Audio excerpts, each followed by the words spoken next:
Кога беше представен кросоверот Duster во 2010 година, никој не се осмелуваше да даде јасна прогноза за продажбата. 11 лета подоцна зборуваме за освежување на најдобро продаваниот кросовер во класата во последните 2 години.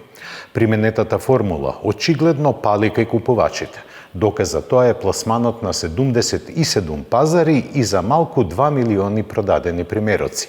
Никој не се надеваше таков успех да доживее модел што доаѓа од подножјето на Карпатите. Ние се соочивме со него во сите сценарија на возење и во повеќето изведби. Следува нашиот рапорт.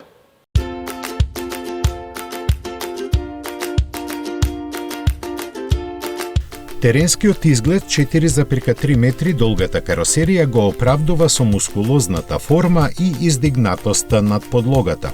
Светлосните групи добија нова графика со LED светла распоредени во форма на буквата Y. Ново дизајнираниот спойлер на покривот заедно со 16 и 17 инчните тркала од лесна легура ја зголемуваат аеродинамиката. Па што е рестилизирано во Duster? На прв поглед не многу. Осем споменатите графички освежувања на светлата, на надворешноста може да се забележат новодизајнираните тркала. Внатрешноста доби подобрен текстилен исказ, модифицирани потпирачи за глава и нова централна конзола со лизгачки потпирачи за раце.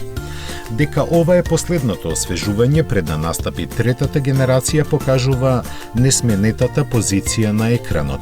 Таа е ниска и доколку сакате јасно да ги следите податоците, го одлекувате погледот од патот. Престојот во кабината е пријатен со јасна слика што се случува околу возилото. Високата позиција на седење и едноставноста на ергономијата даваат предност во секојдневна експлоатација. Го започна возењето со прагматичната B-Fuel изведба. Трицилиндерскиот турбобензинец испорачува 100 коњи. Неговата предност е можноста да користи плин или бензин како гориво. Опремен е со резервоари со вкупен капацитет од 90 литри што гарантира автономија до 1235 километри. Она што би го издвоил е смиреното работење на моторот без оглед дали го возите на бензин или плин. Од него не се очекува перформанса ниту пат експлозивност, но во секој случај може да се смета на неговата еластичност и штедливост. Во ниту еден момент не почувствував дека се гуши, а без многу поговор прифаќа работа по тортура. Главната намена на оваа верзија е да биде економична и еколошка бидејќи Duster нема електрична поддршка. Се уште се нуди погон на сите тркала во својата дизел и најсилната бензинска верзија.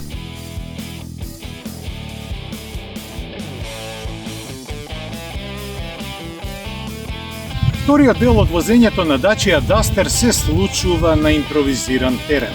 Ова не е вистински теренец, но сепак во својата изведба со 4x4 погон има добри возни карактеристики. Па да видиме што може Duster да пружи на овој импровизиран, но терен кој ќе го донесе до лимити на неговите технички можности. Каросеријата стоички се однесува на нерамнини, сосема суверена е при торзиони оптеретувања, а поради измените на предните и задните браници сега има зголемен приоден агол и возливост при страничен нагиб до 21 степен. Осем добрите механички подесувања за терен, верзијата со 1,3 литрениот 4-цилиндерски турбобензинец нуди високо ниво на комфор во возењето на асфалт. Впрегнат со 6 степен мануелен менувач ја пренесува силата од 150 коњи само на предните тркала. Истата основа е употребена кај послабиот бензинец со 130 коњи, кому му е одземен погонот на сите тркала, но додадена е автоматика со двојна спојка. Освежениот амбиент дава добро чувство при престојот во внатрешноста. Рационалната опременост не прави компромис при конективните технологии, овозможувајќи лесно поврзување и користење на апликациите.